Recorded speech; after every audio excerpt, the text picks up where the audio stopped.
Creo que ahora sí.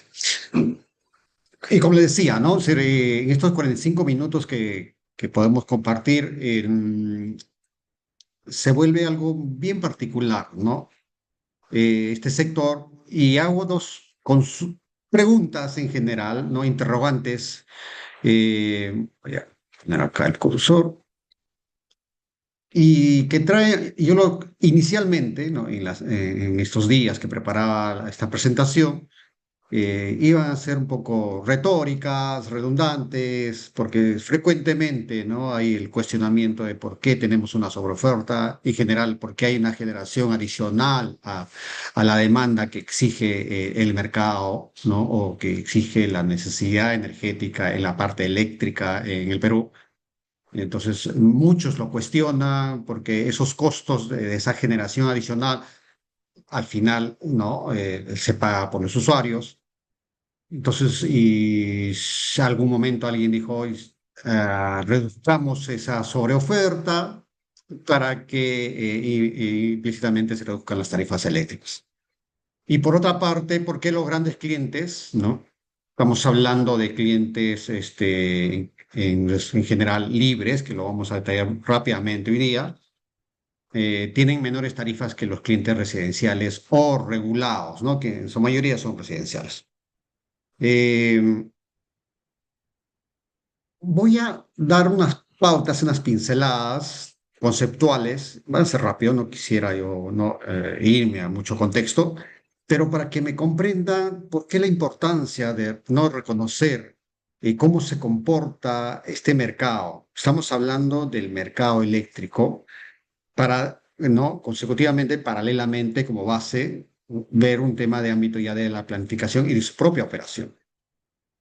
Hay temas económicos que tenemos que comprender, hay temas eléctricos, es decir, propiamente, ¿no?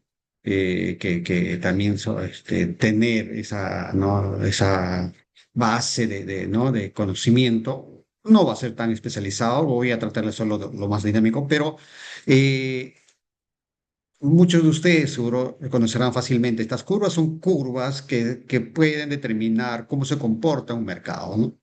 Tenemos una oferta, tenemos una demanda, ¿no?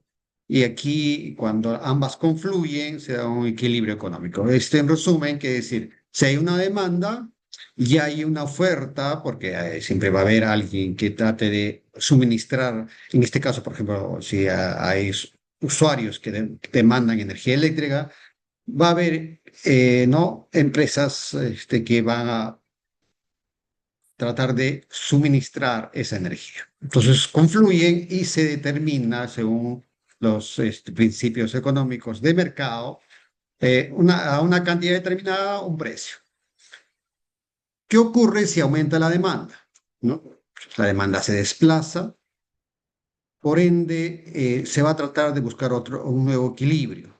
Entonces va a haber una necesidad de esa oferta existente previa se va a incrementar. Pero como este desplazamiento solo va a ser de la demanda, entonces por ende tal vez la misma, es decir, los ofertantes iniciales van a tratar de digámoslo así, producir. Entonces esa sobreproducción les va a dar esa posibilidad de obtener un mayor beneficio, porque la demanda lo va a exigir. Entonces el precio se va a incrementar, ¿no? Para cubrir esa nueva demanda. Pero también puede ocurrir lo contrario. Si la demanda ¿no? disminuye por algún efecto, ¿no? Entonces esa sobreoferta para tratar de cubrir o tratar de esa energía, si es una generadora, ¿no? De darla en su máxima, una estrategia es lógica de reducir el precio para que esa menor demanda no sea atendida. Entonces, se da ese comportamiento. Son principios que se presentan económicos en un mercado de forma típica. ¿Qué pasa si es con la oferta? Si ya la demanda se mantiene estable, pero la oferta, como va a haber mayores empresas que van a ofertar, por ende el precio va a bajar. ¿Por qué? va a entrar un tema de competencia entre las mismas, entrando ya al tema económico de la parte eléctrica, por ejemplo, de generadores, van a tratar de ofrecer, digámoslo así, los kilowatts hora a un menor precio, ¿no? Para cubrir esta demanda, porque hay una mayor cantidad de generadores en el mercado. Y si hay una reducción, es lógico que los que pocos que quedan, ¿no? Ofertantes, van a tratar de, ¿no? Obtener el mayor beneficio y el precio va a subir para cubrir esta demanda. Pero si hay un tema combinado, tanto de la oferta y la demanda, lo que en el tiempo va a ocurrir es que va a haber o se va a presentar un nuevo equilibrio. Idealmente podría mantenerse el nuevo punto de equilibrio, ¿no? Según este ejemplo, a 1,5, a una cantidad, ¿no? De acá de 20, en este caso de 20 millones. Pero eso va a depender, porque no, depende de las características, es muy probable que pueden cambiar otras condiciones del mismo mercado y este equilibrio podría ser o más alto o más bajo. Pero son comportamientos que se dan en un mercado. Ahora, entramos a un tema rápidamente de monopolio. Un monopolio es de un mercado, ¿no? Es cuando una sola empresa produce un bien o servicio y, y este servicio o producto no tiene sustitutos cercanos. Por ende, ¿no? Eh, Al no tener un sustituto, esta empresa que está solo suministrando este producto va a generar una barrera que va a impedir que otras empresas se ingresen, ¿no? Entonces, eso se presenta también, ¿no? En los mercados. Los tipos de monopolios, los naturales. ¿Y por qué naturales? Como por ejemplo los servicios de gas, agua y electricidad, ¿ya? ¿Por qué? Porque es lo más conveniente. No hay que olvidar que hay también un principio económico que es, ¿no? Economía de escala, que quiere decir que si una empresa produce para una demanda de 10 y después tiene una demanda de 100, es muy probable que esa empresa, al margen de que podría sacar un beneficio en incremento, ¿no? Del precio, pero su producción podría ser más eficiente. Es decir, y hay un tema de reducción de costos. Estamos hablando del lado de la empresa. Entonces, más adelante les voy a dar en detalle que para, por ejemplo, los servicios, ¿no? De electricidad es más conveniente tener empresas monopólicas para el suministro, ¿no? De energía. Hay también monopolios de propiedad, ¿no? Como el petróleo, los diamantes, o los establecidos de forma, ¿no? Legales, concesiones o franquicias. Y aquí entra un tema, ¿no? Concesiones. Entonces, estamos aquí considerando que la electricidad es un servicio y el Estado peruano, es decir, en el Perú, que es lo que, ¿no? El tópico que hoy día nos convoca, se ha determinado que el suministro de electricidad es un servicio público. Y al ser un servicio público, y si la condición para hacer lo más eficiente su suministro es tal vez establecer un monopolio, las empresas que van a suministrar esa energía sí necesitan un nivel de, ¿no? Digámoslo así, de garantía y de, digámoslo así, ámbito de operación para que no otra tercera ingrese y, ¿no? Y al final tergiverse ese suministro. Por eso entran las concesiones. El Estado peruano determina bajo ciertas características áreas geográficas donde una sola empresa va a suministrar energía. Por ejemplo, Lima, ¿no? Tenemos dos empresas concesionarias, Luz del Sur, la parte, ¿no? Del sur de Lima, y Plus ahora, ¿no? La que era hace, cuando se privatizó Edelnor, después Enel, y ahora Plus, ¿no? Tienen concesiones con áreas determinadas. Aquí algunos ejemplos más de monopolios, ¿no? Y, por ejemplo, informáticos que se dan, Microsoft, Cibai, Google. Sí, en los mercados pueden haber monopolios ya establecidos, no necesariamente todos regulados, ¿no? Se dan por su propia naturaleza en los productos que ofrecen o servicios. Entonces, si nos vamos al monopolio natural, ¿no? Como ya les adelantaba, una industria con economía de escala provee un bien o servicio al costo más bajo posible. ¿Y cómo sí lo interpretamos, no? Si tenemos estas curvas, ¿no? Ya dice curva de costo promedio a largo plazo, son curvas de costo, y la otra curva, ¿no? La que está aquí, la lineal, curva de demanda del mercado de energía, ¿no? Entonces, se presentamos escenarios. Una sola empresa distribuye 4 millones de kilowatts a 5 centavos. Se da aquí este equilibrio, 4 millones de kilowatts a 5 centavos, ¿no? Hay un tema de confluencia entre la demanda y esa empresa a este costo va a dar, ¿no? Suministrar o cubrir esa demanda.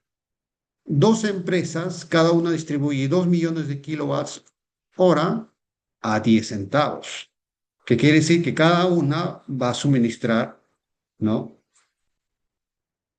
De forma equitativa 2 millones. Entonces, si nos desplazamos al comportamiento de los costos, de forma equivalente va a tener, ¿no? Un precio o costo de 10 aquí. Cuatro empresas distribuirán 1 millón a 15 centavos, ¿no? Si hacemos la proyección, será esta 15.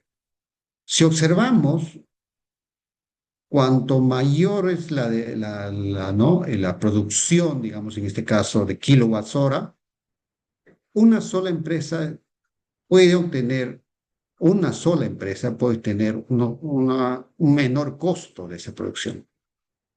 ¿Ya? En las economías de mercado se conoce como las economías de escala. Entonces, esto apoya un poco, ¿no? Ese concepto de que si vamos a dar suministro de energía a un área que ya no se ha establecido, es lo más conveniente que sea suministrado por una sola empresa, ¿no? Y ahí, considerando que es un monopolio natural y va a haber una sola empresa, los monopolios también son, entre comillas, no tan buenos, porque siendo solo una sola empresa, ella puede establecer sus condiciones. Entonces, lo que sucede en los mercados eléctricos en general, casi a nivel mundial, ya hay también de otros tipos, ¿no? De mercados o cómo se regula, pero en el Perú, por ejemplo, ya el mercado de suministro de la distribución, ¿no? Al establecerse que una empresa es monopólica, es la que va a dar este suministro, el Estado ingresa a determinar ciertos niveles, parámetros con los cuales esa empresa va a poder desenvolverse. Una de las más características es que le va a fijar las tarifas con la cual va a cobrar el suministro de energía. Es decir, la tarifa, en principio, no la establece la empresa monopólica. En este caso, por ejemplo, si continuamos con Lima, Luz del Sur, O plus. Esta la fija el Estado, ¿no? Tanto el Ministerio de Energía y Minas, con los entes, ¿no? Del sur, como Sinermin, de ahí entran y se ha establecido o está establecido normativas, procedimientos para hacer el establecer estas tarifas. Entonces, son monopolios naturales, pero también regulados. Esta es una vista rápida de la infraestructura del sector eléctrico. Al 2023, por ejemplo, tenemos hidroeléctricas 61%, estamos hablando de la producción de energía, térmica 32%, y las energías renovables no convencionales, solar y eólica, 7%. En la capacidad efectiva, hablando ya de demanda efectiva, por eso, no instalada, ¿no? Eso también En el curso lo vamos a diferenciar. Hidráulicas está casi bordeando los 5.000, 4.759 megawatts. Las térmicas están alcanzando al cierre de 2024, 2.268. Y el otro grupo de las energías renovables no convencionales de 824 megawatts, dando un promedio de 7.850. Es un promedio del 2024. ¿No? Sabemos que hay un tema de considerar también la estacionalidad, pero este es el promedio de todo el promedio mensual del 2024. Líneas de transmisión, las más representativas, ¿no? Tenemos ya 13.700 kilómetros en línea de 220 kilovoltios y de 2.800, casi 2.900 kilómetros de 500 kilovoltios, ¿no? Muchos de ustedes seguro reconocerán, tenemos un sistema interconectado, en buena hora, ¿no? Hay todo un plan de transmisión que recientemente se ha aprobado, hay todo un detalle, ¿no? En establecer qué líneas deben instalarse, ¿no? Porque ya ahora ha habido ajustes en la normativa, ¿no? En años recientes. Yo recuerdo que hace unos 10, 15 años todavía se observaba que había usuarios o particulares, digámoslo así, terceros que por necesidad construían su línea de transmisión, pero esto no ayudaba, ¿no? A una adecuada planificación porque hay alguien que tiene que determinar, oye, esa línea, si la vas a instalar en este instante, me parece o nos parece adecuado, pero debe tener cierta configuración para que en el mediano, largo plazo pueda atender a poblaciones o centros de demanda cercanos. Eso ya un poco se ha regulado y recientemente se acaba de aprobar un plan de transmisión. También lo vamos a ver en el curso, ¿no? Pero esto es un esquema, si ustedes van notando, pautas básicas que debemos entender en el mercado eléctrico peruano. La estructura, ¿no?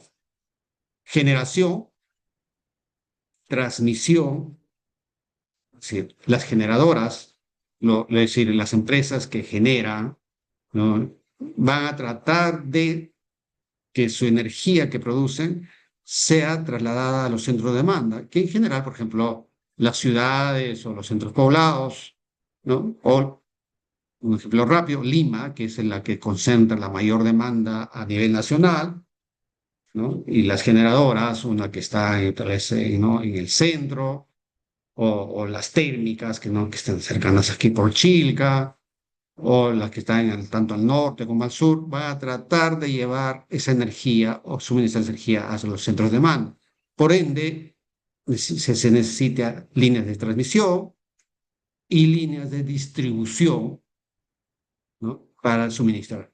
Pero acá hay un detalle, y eso en la configuración del mercado son cuatro realmente, ¿no? Digámoslo así, cuatro actividades diferenciadas: generación, transmisión, distribución y comercialización.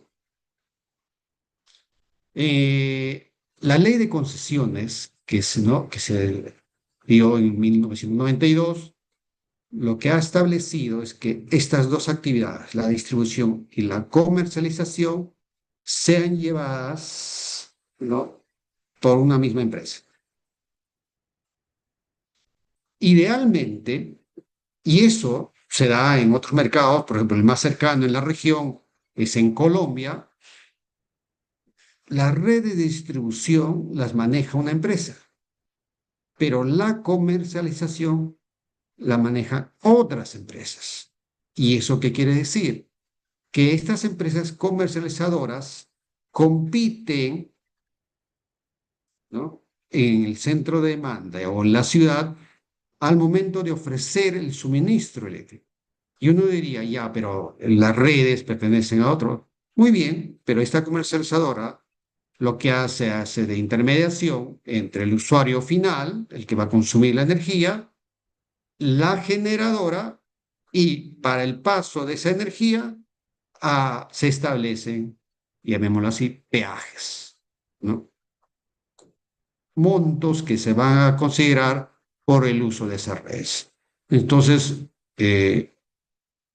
yo comento que es ideal o también hay críticos, como también hay personas que opinan, especialistas que opinan que puede ser la opción más adecuada, porque lo que podría generar aquí es una competencia y siempre ante una competencia, ¿no? Se busca un poco la eficiencia y las tarifas podrían reducirse. Pero actualmente, ¿no? Toda la regulación del mercado eléctrico ya en la parte final para distribuir la energía eléctrica ha considerado que la distribución y la comercialización la lleva una sola empresa. Y dentro de este grupo tenemos o las empresas privadas, como ya les comentaba, Plus, Luz del Sur, Electroduna, y todo el conjunto de demás empresas, ¿no? Del Estado. Son empresas públicas que se desenvuelven como privadas, pero en el fondo, al final, son empresas públicas. También este punto, dentro de toda esta cadena de actividades, ¿no? Tenemos un regulador.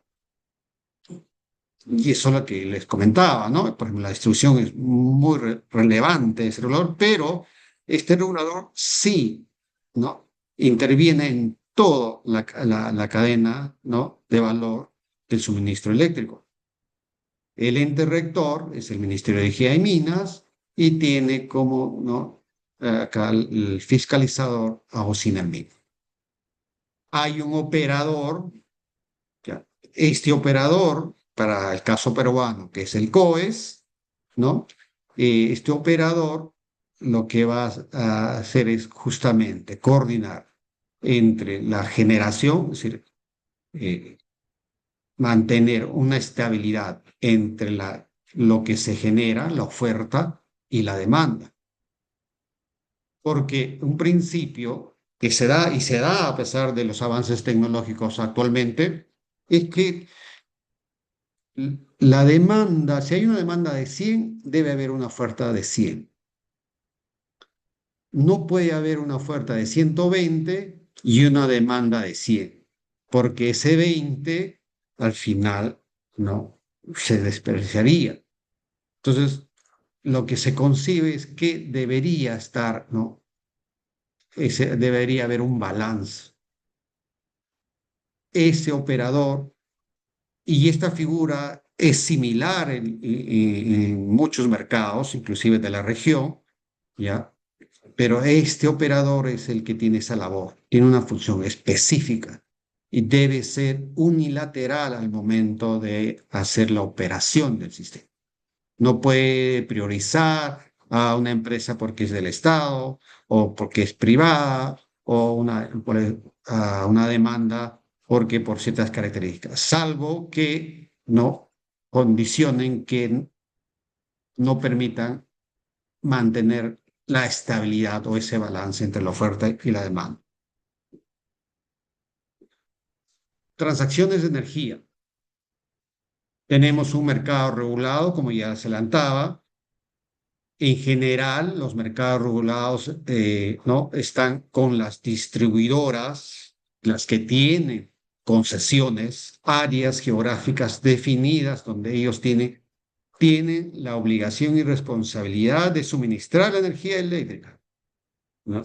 Entonces, la formación de precios, dice, en general, responden a mecanismos de mercado y deberían ser de ese modo, ¿no? Pero complementariamente, si van a ser en principio empresas monopólicas, las que de una forma más eficiente por estas economías de mercado que les mencionaba, ¿no? Entonces, para evitar esa, digámoslo así, que esa empresa, al ser monopólica, imponga sus condiciones, hay un tema de regulación, ¿no? Entonces acá ya estamos entrando inclusive a conceptos precios firmes, precios en barra, que más adelante me van a comprender y en el curso lo vamos a ver en detalle, ¿no? Pero ya tenemos un mercado regulado. ¿Hay un mercado libre? Sí hay un mercado libre, pero el mercado libre, ¿qué considera el mercado libre, no? Si entramos a la formación de precios, también entra el tema de mercado, hay precios libres, precios, ¿no? Y firmes. Precio firme es el pago por la energía contratada por una distribuidora por su vasta licitación. ¿Y por qué? Porque en esta también se le ha dado la opción a las distribuidoras de participar de este mercado. Mercados libres considera que las generadoras pueden suministrar o pueden firmar contratos de suministro con usuarios directamente. ¿Hay condiciones? Sí, hay condiciones, ¿no? Entonces, mayor a 200 kilowatts, puede haber la opción de un usuario con esa condición de ser libre. Pero eso tiene también sus, ¿no? Sus puntos a evaluar y lo vamos a ver y por eso les decía al inicio de la exposición que muy probablemente vamos a tener bien particular esta exposición porque el día de ayer ha pasado algo que ha impactado al mercado, ¿no? Eléctrico que está muy relacionado al tema del suministro de gas de camisea. Volumen de la comercialización, tenemos mercado mayorista y minorista, ¿no? El mercado mayorista es la relación entre generadoras y distribuidores, porque los distribuidores, ¿no? Hacen contratos a mediano o largo plazo en general. Ya hay un tema de regulación, ellos tienen la necesidad de hacer esos contratos para garantizar, ¿no? El suministro a sus clientes regulados, pero son volúmenes, ¿no? Digámoslo así, mayoristas que contratan con las generadoras y por también algunos clientes libres, ¿no? Todo. Y lo que es minorista es entre el distribuidor y los clientes regulados. Sí. Un usuario residencial, comercial, o como ahora, ¿no? Si tal vez muchos de ustedes ya están en casa o en la oficina, si tienen una demanda menor a 200 kilowatts, necesariamente van a estar como clientes regulados. El comité, el COES, el Comité de Operación Económica del Sistema, se encarga del despacho económico. Mire, en resumen, es más o menos cómo se hacen las transacciones o quiénes son los actores. Entonces, tenemos las generadoras que compran o venden, de aquí ahorita les sentaré por qué compra. Tenemos los clientes libres, las distribuidoras, ¿no? También interactúa, y el cliente regulado, y, ¿no? Ahora, ¿por qué compran y venden? Porque también está establecido, ¿no? En el mercado libre que las generadoras pueden firmar contratos de suministro, compromisos de suministro con clientes libres. Con distribuidores ya está establecido, mediano a largo plazo, ya son transacciones que se dan, pero con clientes libres, si una generadora produce como 100, podría o tener dos o tres clientes que le cubran esa generación. Pero el mercado también le permite a esta generadora que produce como 100 de firmar compromisos de suministro como de 120. Y uno diría, ¿y ese 20 de dónde lo va a obtener? Porque si esa generadora solo está produciendo 100. Y también está establecido que cuando hacen estos contratos o compromisos, los compromisos deben estar garantizados. Pero aquí nace algo bien particular. Y se da porque es un mercado libre. Que esta generadora de 100 puede ir o tocarle la puerta a otra generadora, ¿no? Que eventualmente, digámoslo así, la generadora B, que también tenía una capacidad de 100, por X motivo, por mantenimiento, por algún inconveniente, ¿no? En su planta, en vez de 100, está produciendo solo 80. Entonces, ese 20 que al final, ¿no? Tenía ese compromiso, ella tiene esa responsabilidad. Entonces la puede también tomar de otros, ¿no? De otras generadoras. En resumen, ¿no? La interacción entre las generadoras esa oferta debe ser equivalente a la demanda, tanto de clientes libres como distribuidoras. Entonces, esa interacción entre generadoras puede cubrir. Entonces, una generadora con una capacidad, digámoslo así, ya establecida, puede tener mayor compromiso a la que genera, tratando de obtener, ¿no?, el suministro de otras generadoras. O eventualmente, creo, para no ya cerrar este tema, es que también se da que puede haber una generadora que tiene una capacidad instalada de, digámoslo así, de 200 y no por necesidad propia, porque hay un operador, el COES, le dice, oye, no puedes tú entrar con 200, solo vas a entrar con 150. Entonces, esa diferencia que le queda a su capacidad efectiva puede tomar la otra generadora. Pero siempre debe haber un balance. Mercado de corto plazo o comúnmente como, ¿no?, mercado spot. Algunos me han comentado en algún momento, ¿no? Me decían, este tema es un poquito complejo, es muy matemático y es un mercado, ¿no?, que implica también riesgos.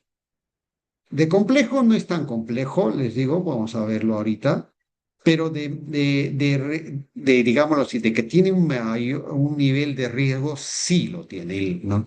Y lo vamos a resaltar más adelante. Pero rápidamente, el costo de oportunidad, ¿no?, es la alternativa de más alto valor que se debe ceder para obtenerlo. Es decir, ejemplo, asistir a clases online o asistir a este webinar versus ver mi serie Netflix, ¿no? Ahorita creo que hay varias series que están muy interesantes. Entonces, tenemos que tomar una decisión, ¿no? ¿Qué costo me va a implicar o estar en webinar o ver mis series? ¿Qué es lo que yo voy a primar? Y eso es relativo, ¿no?, dependiendo de la persona o no, el que toma la decisión. Segundo, el beneficio que se obtiene a partir de un incremento en una actividad se denomina beneficio marginal. Es decir, si tenemos una actividad y agregamos algo más, ese beneficio de algo más es marginal. ¿Cómo? Por ejemplo, dice, dedicar una noche más de estudio para mejorar la calificación de ese examen. Es decir, tenemos un examen hoy día viernes y llega el lunes y comienzo a estudiar. Martes, un poco más. Y miércoles digo, ya, suficiente. Pero alguien puede decidir, oye, no, pero estudio un poco más. Le doy miércoles y jueves, o solo miércoles un poco más, y puedo tener una mejor calificación. Va a haber un beneficio marginal por ese adicional, ¿no? Por ese costo que me puede implicar. Entonces, si confluimos ambos conceptos, dice, el costo de oportunidad de un incremento en la realización de una actividad, ¿ah?, el costo de oportunidad por ese incremento, ¿no?, de actividad se conoce como costo marginal. Estamos hablando de costos. Estudiar una noche más es el costo de no pasar esa noche viendo Netflix. Por ende, si el beneficio marginal, es decir, el beneficio, ¿no?, adicional es mayor que mi costo, es decir, estudio una noche más y estoy casi seguro que mis notas van a ser mejores, entonces la decisión va a ser estudio una noche más. Pero si el beneficio marginal, es decir, de hacer esa actividad adicional, es menor que el costo marginal, y a veces ha pasado, ¿no? Mi examen del viernes es el final, pero el parcial la di bien. Y por las actividades adicionales, ¿no?, de algunos quiz o test y participaciones en clase, ya creo que suficiente. Entonces la decisión es, no, no estudio una noche más, estudio lo necesario porque ¿para qué hago ese costo, esa actividad adicional, si mi beneficio va a ser menor a lo que realmente me va a implicar porque ya no lo veo tan necesario?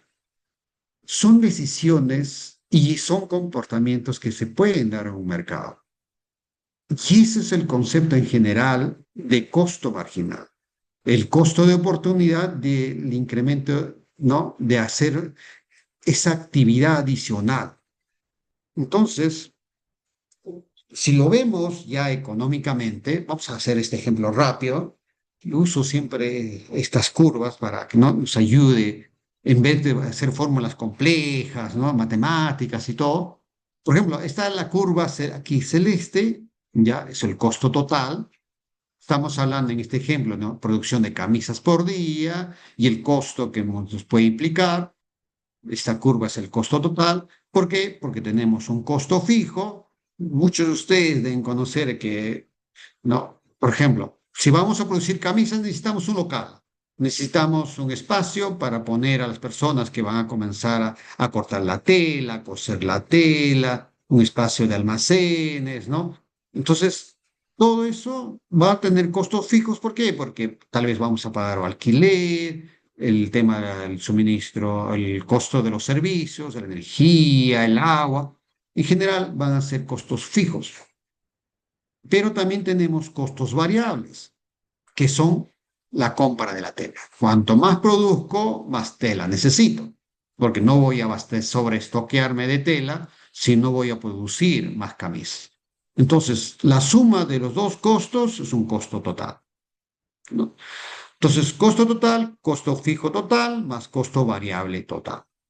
Si estos costos los divido por la cantidad de producción, ¿no? Si los divido a todos los costos por la cantidad de producción, ¿qué es lo que obtengo? Costo total, ¿no? Porque estamos dividiéndolo, ¿no? Tanto el costo total medio, costo fijo medio, más costo variable medio. Pero ¿cómo me ayuda esto con el concepto ¿no? de costo marginal? Veámoslo aquí. Si hacemos una rápida tablita aquí de producción, por ejemplo, escenario A, tengo 0 trabajadores por día, no produzco nada, pero tengo costos fijos porque tengo que pagar los alquileres, los servicios, todo. Tengo 25. Costo variable no hay nada porque no he producido nada. Total, 25. Segundo escenario. Tengo un trabajador, me produce 4 camisas, por ende, costo fijo igual, pero las 4 camisas me van a generar un costo variable de 25. Costo total, 25 más 25, 50.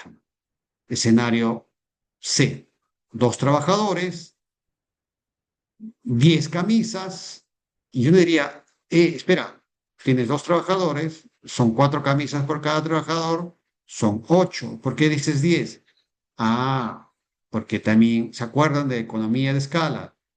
Sucede, en la realidad sucede a veces, ¿no? A medida que incrementamos la cantidad ¿no? Digámoslo así, de puntos o procesos ¿no? de producción, podemos obtener eficiencias y esas eficiencias nos puede incrementar al final la producción. En este ejemplo, para hacerlo práctico, vamos, ¿no? Costo fijo, 25, costo variable, 50, total 75.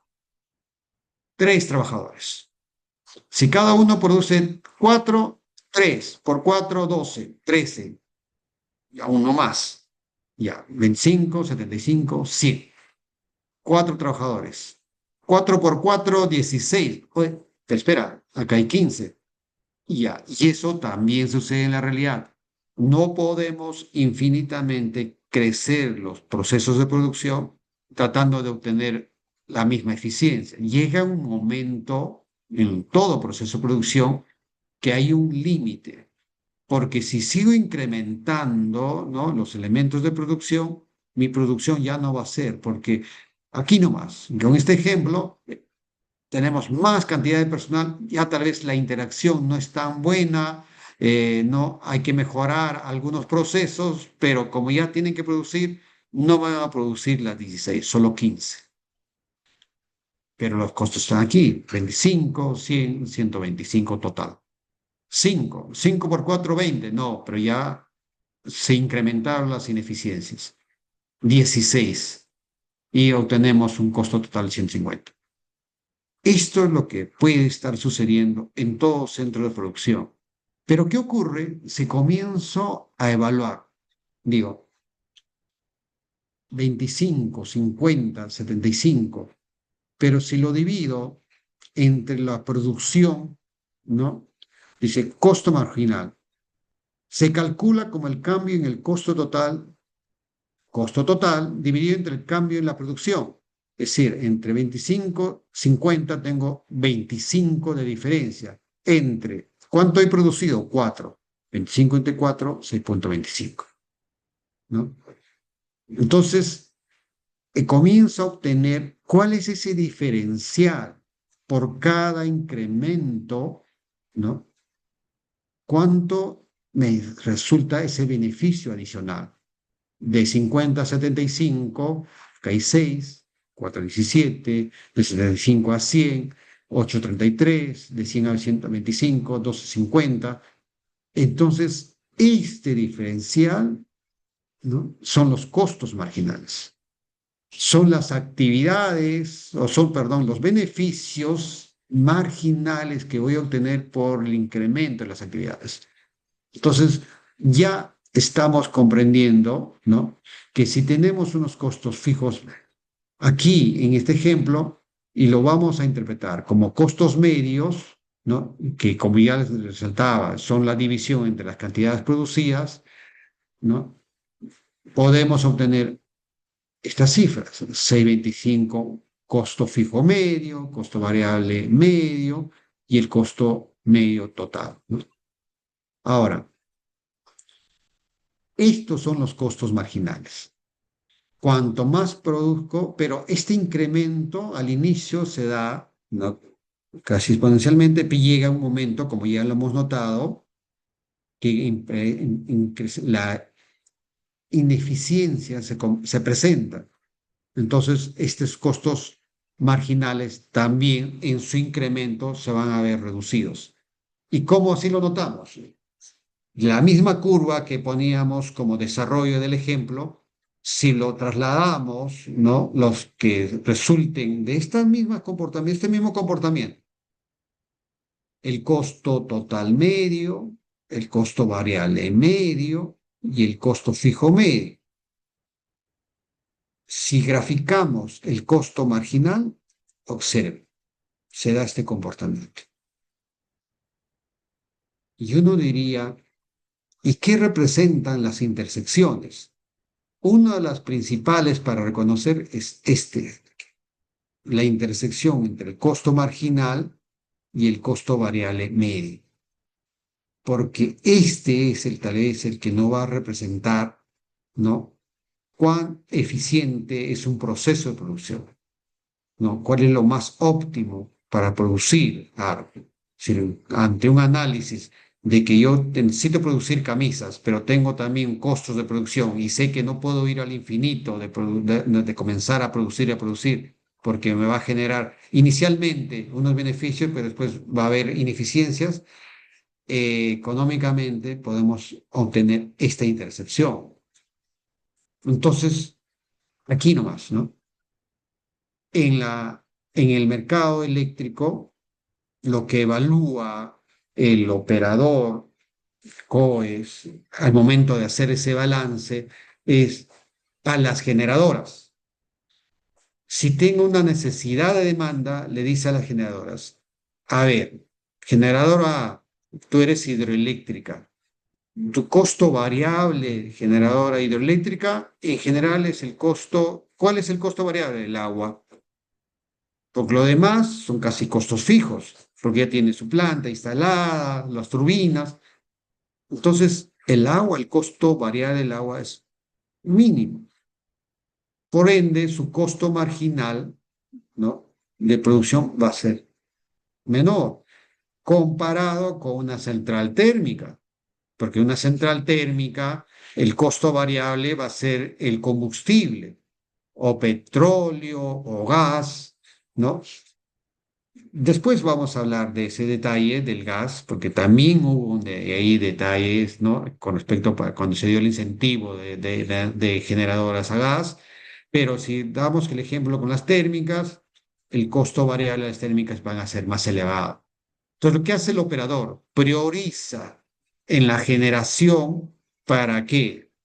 Dice, las hidroeléctricas, porque sus costos variables van a ser menores, por ende, sus costos marginales, que este es un indicativo de eficiencia, va a ser menor comparada con una térmica, ¿no? Entonces, esa es una de las tareas que tiene también el operador COES.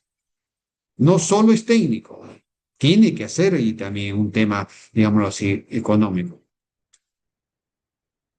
Pero muchos me preguntaban, pero ¿cómo se forman los precios? ¿No? Las tarifas en distribución, que son ampliamente conocidos, ¿no? Porque tenemos nuestros recibos que nos llegan, pero estos son regulados. Son regulados y establecidos, digamos así, por el Estado a través de OSIDENMIN, ¿no? Tienen sus periodos de fijación, pero si retrocedemos en la cadena ¿no? de valor, de actividades que les mostraba, tenemos precios de transmisión también.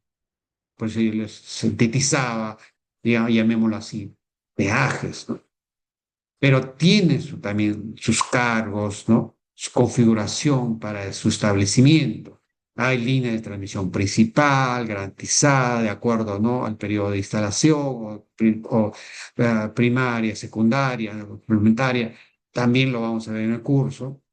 Y las generadoras que compiten en un mercado libre, ¿no? Pero la generadora, ¿dónde se fija o se establece sus precios de generación? En determinados puntos, ¿no? Que se llaman tarifas en barra. También vamos a dialogar, ¿no? En su momento, ¿no? Cómo se establecen los periodos, ¿no? Cuando se establecen también, y cómo compiten entre generadoras. Pero para una distribuidora, cuando el Ocinermin va a fijar el precio, tiene que ver cómo es esta participación de la transmisión, cómo es la participación de la generación, para al final definir cuánta es la tarifa que le va, digámoslo así, a cobrarse a un usuario final. Entonces, en el precio de generación, conceptos que debemos establecer: precios básicos de energía, de potencia. En la transmisión, los peajes y cargos adicionales. Por eso le decía, yo se utilizaba como peajes, porque también hay que considerar cargos adicionales que se va a detallar en el curso.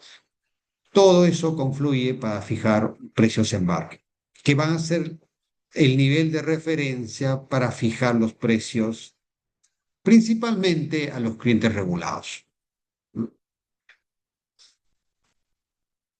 Entonces, como ya mencionábamos, ¿no? Los precios, los regulados, las ventas de energía de generadores a concesionarios, porque resaltábamos que principalmente los clientes regulados están siendo suministrados por las distribuidoras, ¿no? A brindar el servicio público de electricidad, como base tomando los precios en barra. Son fijados anualmente por Ocinermin y entran en vigencia en el mes de mayo correspondiente. Toda la estimación de esos precios en base a ese balance, todo se hace bajo un modelamiento, ¿no? Perseo, que ahorita está todavía ¿no? en nuestro mercado, ¿ya? Los libres, ¿ya? En este caso, ¿no? Licitaciones destinadas a atender el servicio público, ¿a quiénes? A las concesionarias, ¿no? O los contratos bilaterales, es decir, entre generadores y usuarios libres, ¿no? Con los que tienen demandas mayores a 200 kilowatts. Y también tenemos los grandes usuarios, ¿ya? Entonces, tenemos un mercado, una fijación de precios regulados y una determinación de algunos conceptos del mercado libre, algunos, no todo, de toda la estructura del precio, porque en general hay contratos. Es decir, se establecen bajo una negociación entre las generadoras y o los clientes libres o también las concesionarias. Ya acá algunos conceptos rápidos: precio base de energía, ¿no? Que es el promedio ponderado de los costos marginales, ¿no? Esto lo vamos a ver en detalle, y tanto también en la potencia, en el curso, pero rápidamente son conceptos y uno, tal vez alguien diga, Pero ¿por qué me detalla tantos conceptos? ¿A dónde vamos? Es que vamos a ir a este punto. Y aquí ya voy a entrar un poco a detalle, después ya en las siguientes vistas me van a entender. Esta gráfica, ¿qué representa? ¿No? Miren, tenemos desde enero de 2002 hasta julio de 2024. Representa primero costo marginal ponderado, porque no tenemos, es un consolidado a nivel nacional, ¿ya? Que son las barritas en celeste, el costo marginal promedio anual, dice de todo el año, ya aquí está en verde más claro, y este rojito, que es la tarifa en bar ponderado. Pero uno cuando ve el comportamiento a lo largo del tiempo, mire, desde 2002, ve estas subidas y bajadas, ¿no? Pero últimamente se comienza a reducir, ¿no? 2017, 18, ¿no? Y aquí pasó algo, fines casi de 2023 y después nuevamente comenzó a bajar.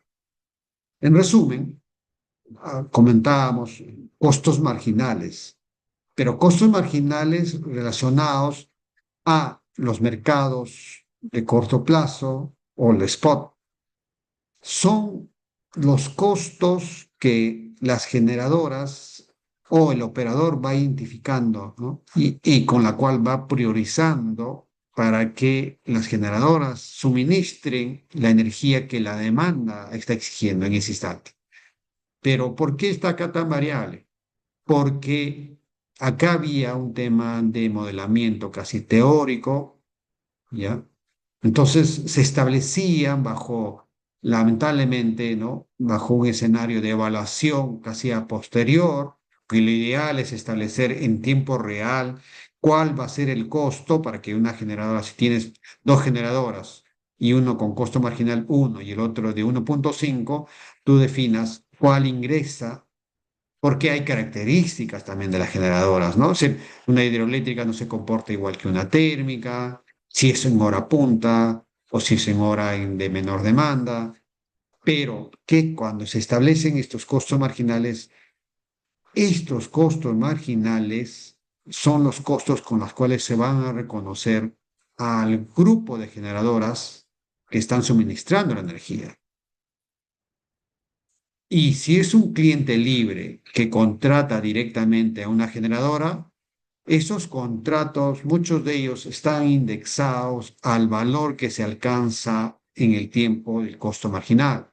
Entonces, en este escenario, ¿no? En esta temporalidad de 2002 hasta más o menos 2009, al ser muy variable, los clientes en general, ¿no? Con demandas altas, preferían estar en el mercado regulado. ¿Y por qué en el mercado regulado? Porque las concesionarias, y esto hay toda una regulación detrás, están obligadas a firmar contratos de generación, ¿no? A mediado o largo plazo. Hay también un escenario de corto plazo que lo vamos a detallar, pero a mediado o largo plazo. Y al momento, como todo mercado, ¿no? Cuando contratas altos volúmenes de energía, tú puedes dar tus condiciones o puedes exigir ciertos niveles de condición a las generadoras. Claro, ellas te van a decir, yo no te voy a cobrar pues las variables, pues sería también un poco no tan llevadero, pero los costos tal vez van a ser un poco más altos, pero van a ser casi estables en el tiempo. Estamos hablando de las concesionarias en su negociación de los precios que obtengan con las generadoras, pero el comportamiento de corto plazo varía de este modo. Entonces, ¿qué pasó después de este escenario? Ah, porque el mercado, ¿no? Comenzó ya a establecerse un tema de, ¿no? Una mejor determinación de cuáles eran esos costos, se incentivó el ingreso de nuevas tecnologías en la generación, por ende los costos se redujeron, lo que redundó en que los costos marginales fueron menores. ¿Y qué es lo que produjo eso? ¿O qué ocasionó en la demanda? Como es, ¿no? Digámoslo así, lógico, es si un usuario con alta demanda, por ejemplo, una planta industrial, y estaba en el mercado regulado, ¿no? A un precio, digámoslo así, de dólares por megawatt, ¿no? Digámoslo así, de 80. Si este era el comportamiento de los costos marginales, entonces a él le convenía ir directamente a la generadora o al grupo de generadores y solicitarles que le suministren directamente la energía. Y pasaban a ser clientes libres. En toda esta etapa hubo toda una migración. ¿Por qué? Porque también en su momento, ¿no? Yo he comentado 200 kilos, no había, no era ese límite para optar por ser cliente libre, se dio ese incentivo, entonces todo un grupo de clientes libres o de usuarios regulados, digamos así, pasaron a ser clientes libres para obtener este beneficio, ¿no? Que el costo de la energía era menor o es menor realmente con respecto a las tarifas reguladas. Pero, ¿qué ocurre cuando se presentan estas anomalías? ¿Qué pasó aquí? Uno preguntaría, ¿no? Aquí fue el ciclón Yaku, no sé si recuerdan, estamos hablando de octubre, septiembre, octubre, noviembre de 2023 y fenómeno del Niño. ¿Y qué produjo eso? Sequías, los embalses o reservas de agua que tenemos para nuestras centrales hidroeléctricas se redujeron. Por ende, como el operador tiene que garantizar que debe haber una oferta suficiente para la demanda, porque ya no se tolera que debe haber, no, digámoslo así, interrupción en suministro o no, digámoslo así, cortes, porque no hay la suficiente oferta. Entonces se ve obligada de que permita el ingreso de centrales térmicas. Y una central térmica en su costo marginal es mucho más onerosa que una hidroeléctrica. Por ende, ¿qué se produjo? Esto, ¿no? Miren, estos picos. ¿Y quién se ve afectado inmediatamente? La distribuidora no tanto, porque la distribuidora tiene sus contratos a mediano o largo plazo. Entonces, estas variaciones no le va a afectar porque ya tiene el compromiso que la generadora le tiene que suministrar a un precio ya fijado. Pero los clientes o grandes clientes libres en general, muchos de ellos sus contratos están indexados al comportamiento del costo marginal. Mire, estamos hablando acá de $180 del promedio que estaban por acá de menor de $30. Entonces, sí hubo una implicancia. Pero eso también es una debilidad en nuestro mercado, ¿no? Nuestro mercado no es perfecto todavía, ¿no? Tenemos, aquí muchos hablan, lamentablemente todavía nuestra generación no es eficiente, porque cualquier variación, ¿no? En las fuentes de energía o digámoslo así, los costos variables de producción de energía, ¿no? Cualquier variación producen estas distorsiones. Acá mayor detalle, ¿no? Entonces, ¿no? ¿Cómo se ha comportado? Miren, cómo ha variado, esto ya en soles, este es en la barra Santa Rosa, ¿no? Al 9 de enero de 2025, miren, es reciente, se alcanzó un promedio de 84 soles por megawatt, promedio. Al final, al 9, por ejemplo, en 76,5 soles por megawatt, ¿no? Hay una reducción de menos 23% con respecto al 2024. ¿No? Estamos hablando del precio spot y de un 3% del promedio la semana pasada. En la zona central, la producción de energía renovable no convencional, la RER, como se conoce, hubo una variación de más 14%, un incremento, ¿no? De la producción de la RER. En las hidroeléctricas, de más 4%, y una reducción, por ende, porque si crece la hidroeléctrica, crece en la RER, en las centrales de gas natural, ¿no? De menos 6,6%. Estas son estadísticas actualizadas, ¿no? A fines de 2023, las centrales eólicas de San Juan y Guairá, ya, eólicas, ¿no? Representaron el 12,7% de la producción red en el sistema interconectado del, ¿no? nacional, que es el CEI. Nuestro sistema de transmisión, en buena hora, con este plan de transmisión que ahora se están aprobando, que ya ¿no? es consensuado y todo, está permitiendo que nuestras líneas de transmisión, nuestro sistema de transmisión se está volviendo robusto y garantizando una confiabilidad, ¿no? del sistema. No tenemos interrupciones, como sí, ¿no? Muchos de ustedes seguro habrán escuchado en Colombia, Ecuador, y el año pasado, nomás por este fenómeno que nos impactó en los costos marginales, pero a ellos fue peor porque hubo interrupciones, no corte de suministro. Eh, si vamos a la producción rápidamente, ¿no?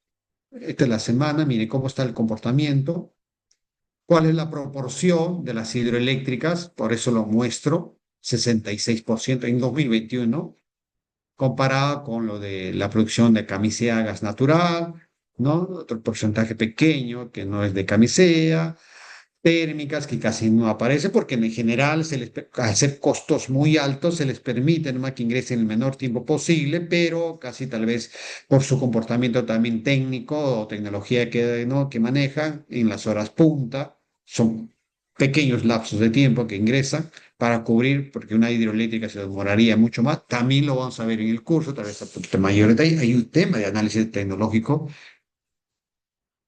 el enero de 2024, mire el comportamiento, estamos hablando de semanas, de 1.134 gigawatts del sistema, comparado con diciembre de 2024 o enero de 2025. Entonces, si comparamos entre las 2 semanas, primeras semanas de enero entre 2024 y 2025, ¿no? La producción de energía renovable, RER, tuvo un incremento de 3%, las hidroeléctricas 5% y por ende la de gas camisea una reducción, como ya lo mencionaba. Esta labor es del COES y esto también es una debilidad de nuestro sistema. Nuestra gran producción de oferta, es decir, la oferta, la generación eléctrica, geográficamente está ubicado en el centro del Perú. ¿Y por qué debilidad? Porque si tenemos alguna condición que perturbe esta generación, se va a ver afectado realmente todo el país.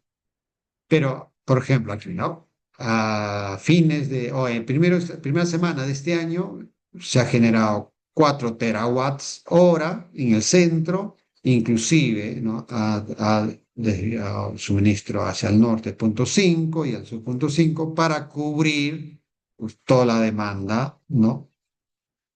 La demanda nacional en el centro está acumula 2,9 terawatts, 0,8 y 1,3 en el sur. Miren, en el sur es un poco mayor que el norte. Entonces, el comportamiento de la zona norte es esta, ¿no? ¿Cómo está en la proporción de, ¿no? de generación? Perdón, de cómo la demanda está siendo consumida, las distribuidoras, que son los mercados regulados, miren, 47%, comparado con los grandes clientes, grandes usuarios libres, GLU, 17% y 36% del resto de los usuarios. Pero observemos bien, regulados, estamos hablando de energía, más del 50% de la energía es por clientes libres. En la primera semana de este año, 180 gigawatts hora, hay un incremento, pero el porcentaje sigue siendo más del 50%. La demanda en zona norte es el 16% ¿no? de la demanda nacional. En la zona centro, que es donde se concentra también tanto la oferta como la demanda, los usuarios libres también son más del 50%. Acá, por ejemplo, a enero de 2024 es 44% y a enero de 2025 42%. En la zona centro, el 61% de la demanda está ¿no? Ubicada. Y como yo les decía, también es una debilidad. Entonces, mayor consumo son usuarios libres, ¿no? 39%. Acá hubo un incremento, estamos hablando de entre los 2 años. Y una distribución, bueno, pequeña, distribuidoras de 1% y grandes usuarios libres también de 3,6. Pero en general se mantiene esa tendencia, ¿no? Los clientes libres consumen una buena proporción. En el sur, que era un poco mayor que la zona norte, bien particular, ¿no? 77% son los grandes usuarios. Es fuerte. En el sur. Y ahorita vamos a ver quiénes son, ¿no? Los regulados, que en general están dentro de las distribuidoras, 14, 15%, y el resto 8, 14. Esto también es digamos, una dificultad.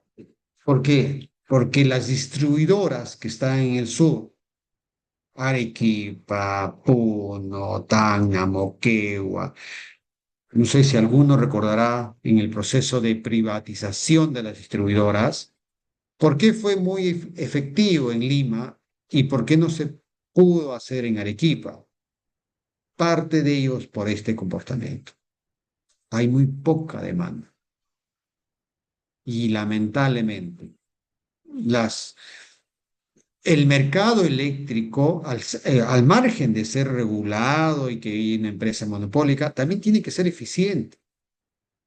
Aquí no hay un tema que el Estado está, ¿no?, desembolsando de fondos públicos para mantener a las empresas, o no debería.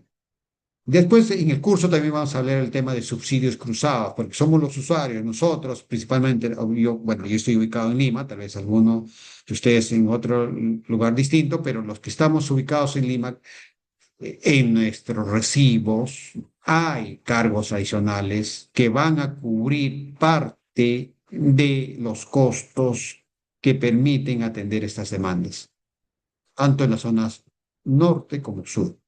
Y un problema es por el tema ¿no?, la proporción de demanda. Esto es el gran sector minero. Yo recuerdo, ¿no?, en las últimas elecciones hubo mucho debate de que por qué la minería y todo. El Perú es minero desde épocas precolombinas, va a seguir siéndolo, ¿no? ¿Por qué? Porque tenemos la cordillera de los Andes. Por ende, el sector minero tiene una gran influencia y representa el 26% de la demanda nacional y el 40% de usuarios libres. Es fuerte el consumo de la demanda del sector minero, ¿no? Y aquí podemos ver sur, centro, norte. ¿Dónde está ubicado? Mire, el sur. En el centro también tenemos, y en el norte en menor nivel.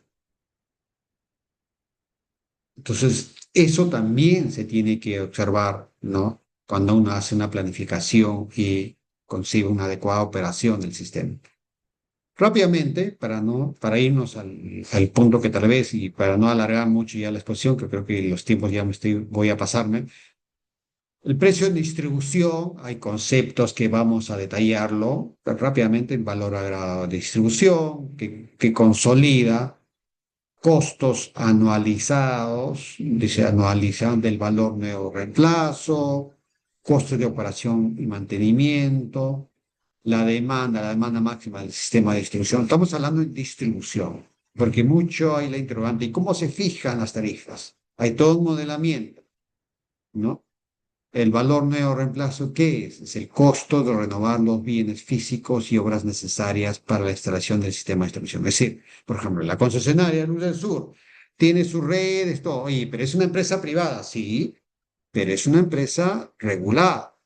Es una empresa monopólica que tiene que justificar sus inversiones para ampliar o mantener sus instalaciones, ¿ya? Entonces, hay instalaciones ya existentes como nuevas que siempre está, ¿no? Implementando, ¿no? Porque tiene el deber de atender su demanda. Entonces, hay inversiones, ¿no? Y las instalaciones también existentes, con el valor nuevo de reemplazo, se estima, y eso ahí va la tarea de Oceanermin, ¿no? ¿No? De hacer justamente o de determinar cuál va a ser el valor neorreemplazo de las concesionarias. Hay toda una metodología que lo vamos a dialogar en el curso, ¿ya? Y una vez determinado este valor de las instalaciones de la red de distribución o del sistema, dice, ¿no? A precios y tecnologías actuales también, se hace una anualidad, ¿no?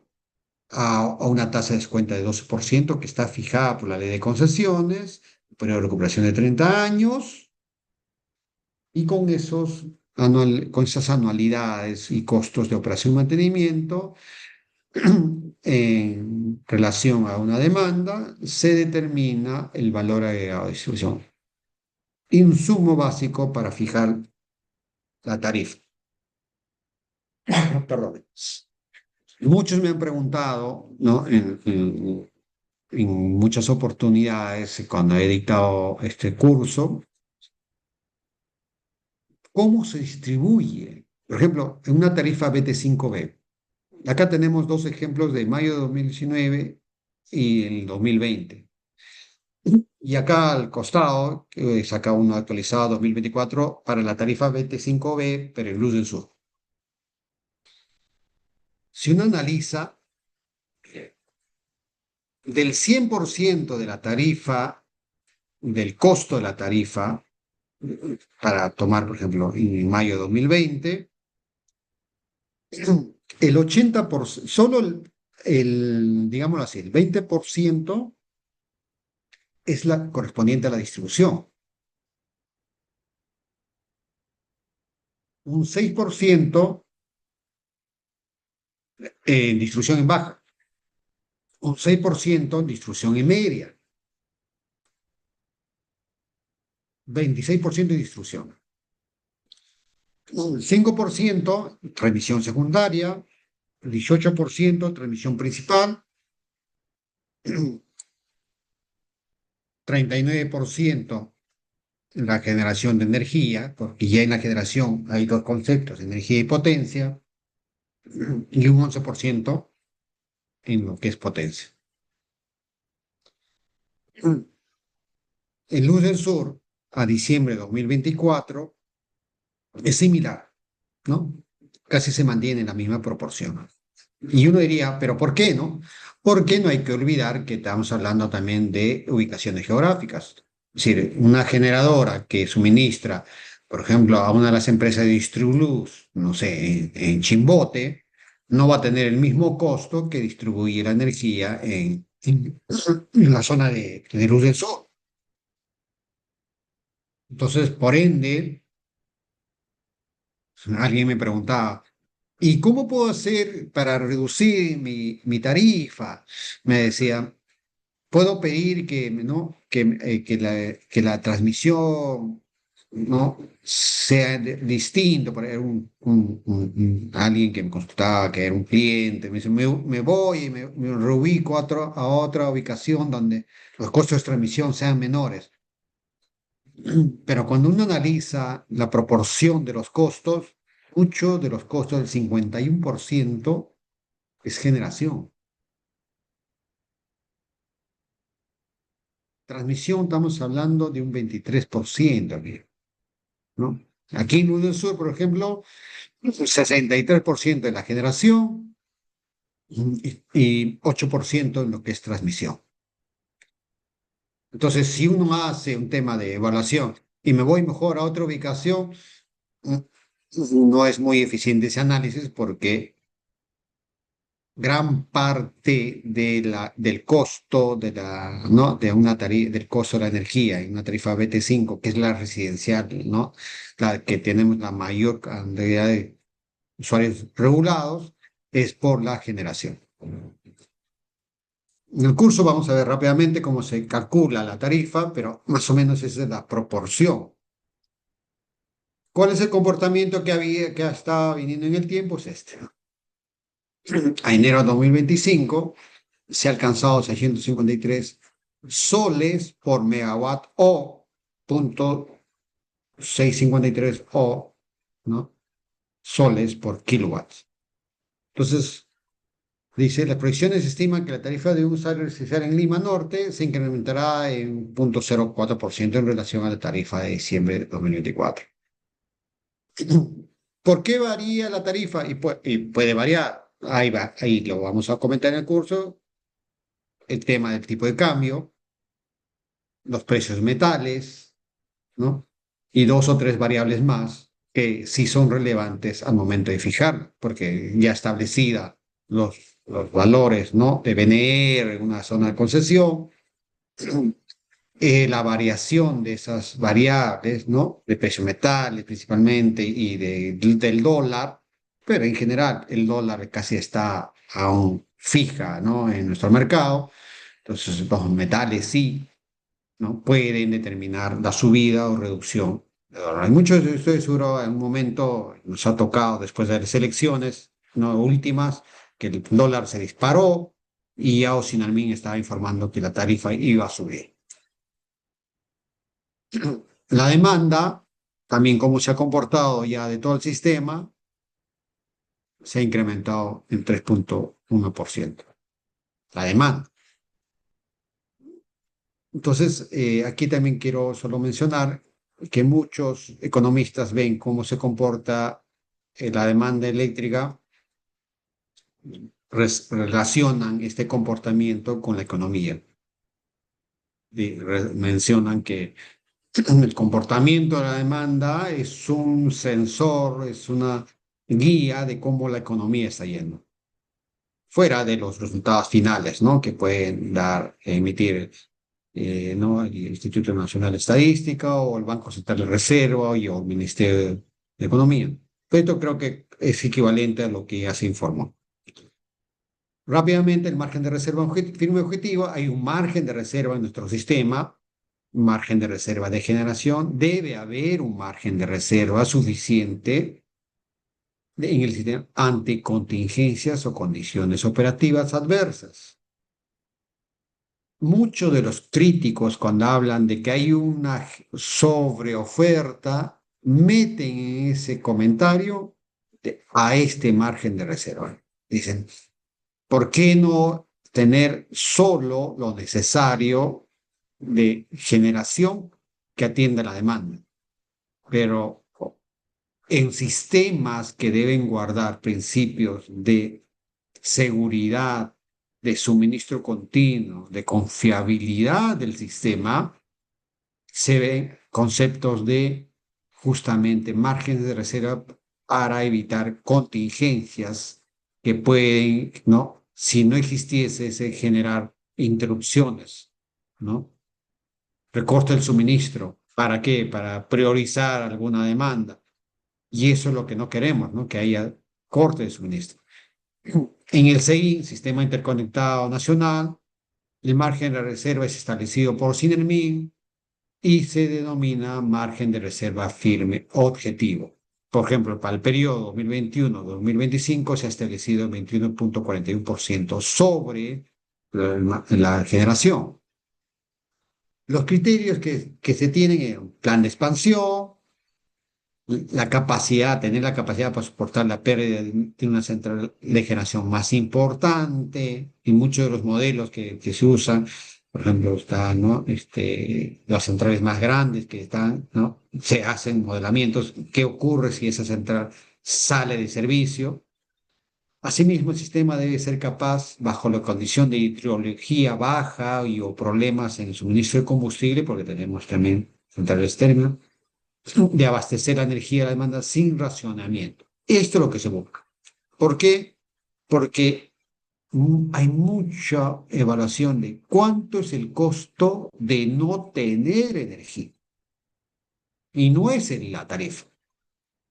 Porque si uno tiene, por ejemplo, un restaurante o un negocio de, ¿no? de actividades, de diversión, comida en la noche y hay inconveniente en el sistema, ¿cuánto te va a costar que no tengas energía eléctrica? No va a ser el que dejas de pagar la energía, es todo, ¿no? La atención de tu público, toda la, ¿no? la venta que pudiste haber obtenido, ¿no? Y que tal vez algunos clientes ya ni siquiera van a volver. Entonces, eso se evalúa también. ¿Cuál es el costo de no tener energía? Entonces, el criterio que se evalúa es evitar racionamiento de suministro. Como yo le decía, en 2023, el tema de Yaco ¿no? el tema la pérdida ¿no? de lluvias, o mejor dicho, disminución de lluvias, impactó fuerte a Ecuador y a Colombia. Reserva fría es la capacidad de reserva que puede entrar en operación ante una contingencia en el sistema en unos pocos minutos. En unos pocos minutos. ¿Quién te da esa capacidad? La tecnología de centrales térmicas. Las centrales térmicas, por su propia tecnología, tienen esa capacidad de suministrar energía en el sistema en unos pocos minutos. Hay un tema de rampa que se llama, ¿no? Entonces, el nivel de tiempo y capacidad que puede entrar a suministrar. Las centrales de reserva fría que tenemos en el sistema actualmente, ¿no? Son de Malaca, Silo, Etén. Es decir, hay una planificación, se ha determinado que en estas ubicaciones tengamos estas potencias efectivas, ¿ya? Efectivas. Una cosa es efectiva y otra es firme, eso lo vamos a ver en el curso, pero es una capacidad que se tiene ahí latente ante algún inconveniente en el sistema. Si hay una proyección de la demanda, mire, 2023 a 2027, ¿no? Más o menos, de energía de 3,2 o de potencia 2,8, ¿no? Entonces, debe haber también una capacidad, un margen para abastecer esa demanda. Entonces, por ende, en este periodo, ¿no? Dice, demanda máxima estimada, proyectada, inclusive hasta 2027, miren, de 8.000, efectiva de generación, y estamos hablando de megawatts, la firme, la que realmente se va a generar, no la efectiva, sino la firme, dice 3 menos 1, es decir, la firme menos la demanda máxima, es la que te va a dar el margen de reserva. Resumen, va a haber una necesidad de tener una potencia firme mayor a la demanda máxima, ¿no? Y el margen de reserva va a ser este, estimado. Aquí no está considerando estas generadoras de reserva fría, que son térmicas en general y que están latentes ahí para entrar ante una contingencia, para evitar, ¿no? Cortes del suministro o racionamiento de energía. ¿A qué voy? Es necesario tener una potencia, ¿no? de generación mayor a lo que no va a exigir la demanda. Muchos dicen, esto es una sobreoferta. ¿Qué es lo que ha pasado ayer? Miren, Infobae, 16 de enero. Camisea suspende sus exportaciones de gas por afectaciones al ducto, ¿no? del TGP, ducto de Camisea, y los costos de electricidad se disparan a 200 megawatts. Estamos hablando de los costos marginales. Ayer, en unos pocos minutos u horas, el costo marginal se ha disparado a estos niveles. El gas natural de Camisea es esencial para la producción de energía eléctrica. Lo veíamos en los gráficos que les mostré. ¿Qué porcentaje de generación de gas de Camisea era relevante, ¿no? en todo el sistema? Las intensas lluvias que arrecian, perdón, a diversas partes del territorio. Yo recuerdo que la semana pasada, ¿no? Dieron alerta de lluvias intensas, casi en todo el territorio, estaba rojo casi todo el Perú. Han dañado la capa protectora de la infraestructura que transporta los líquidos de este recurso, por lo que se ha declarado la emergencia energética y la priorización del mercado interno. Pero aquí hace mención en este párrafo al gas, pero esto implica al tema de la generación eléctrica. Impacto en el sector eléctrico y aumento. César Butrón, presidente del COES, ¿no? Menciona, dice, el problema radica que el gas extraído en la yacimiento de Camisea contiene líquidos que deben ser reparados en una planta ubicada en Malvinas. La interrupción del ducto de los líquidos de gas natural, porque si sabemos o si entendemos, el gas de camisea no tiene dos ductos, uno de ellos que es los líquidos, impide que el gas pueda ser procesado y transportado de manera habitual, lo que ha reducido la cantidad de gas disponible para el sector eléctrico. Esta situación ha obligado a recurrir a la generación mediante diésel y los costos de una generadora térmica a diésel son los más altos que hay en el sistema.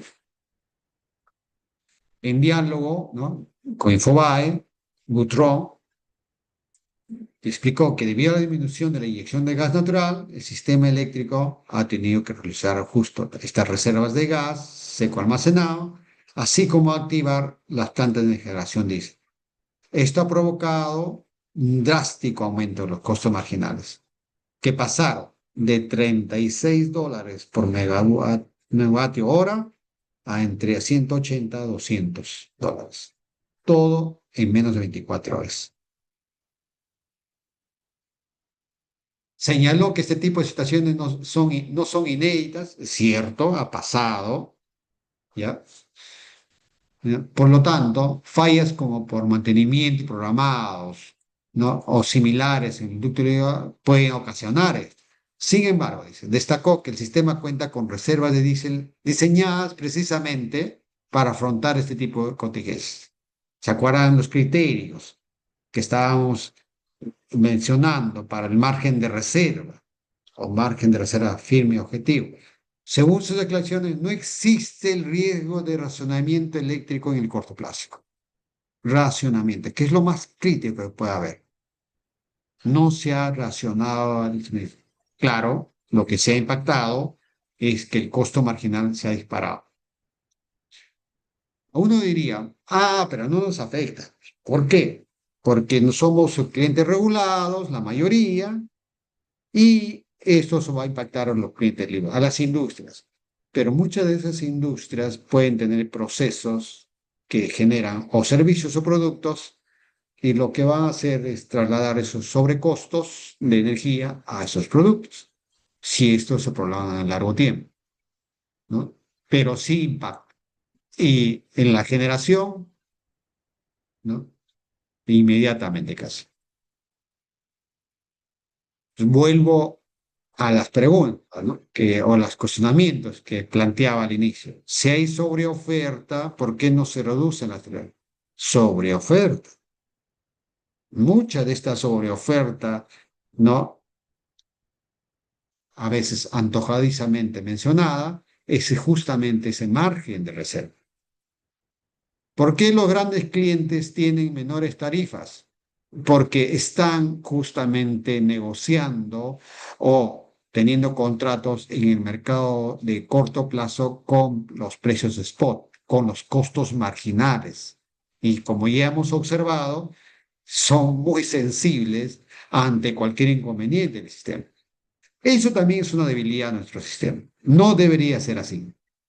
Nuestro sistema debe ser tan robusto que ante esas contingencias debería haber inmediatamente, ¿no? Entrar otro tipo de tecnología. Y las hay. Solo que todavía no hay un marco establecido. Y eso lo vamos a ver en gran detalle, ¿no? A nivel explicado, cuáles son las implicancias. Hay una nueva ley que ha salido, ¿no? También de impulso a la generación de energías renovables, todo. Pero dejo estas dos interrogantes. interrogantes que lo vamos a ver en detalle en el curso. Hasta aquí mi presentación y creo que me he explayado un poco más, pero yo creo que interesante para no llamarlos, convocarlos e invitarlos a la que se inscriban en el curso, que hacer una síntesis. No voy a tratar de hacerlo, leer normas, no. Sí va a haber, al que quiera leerlo, le voy a poder, o podemos suministrar, ¿no? Las versiones más actualizadas del reglamento, de la ley, de concesiones y otras más normas que, ¿no? que regulan el mercado eléctrico, pero mi exposición, la síntesis que voy a tratar de hacer por cada tópico, voy a tratar de hacerlo de forma práctica para que sea entendible, ¿no? A todo interesado en esto, de toda especialidad, ¿no? Entonces, termino mi exposición hasta aquí.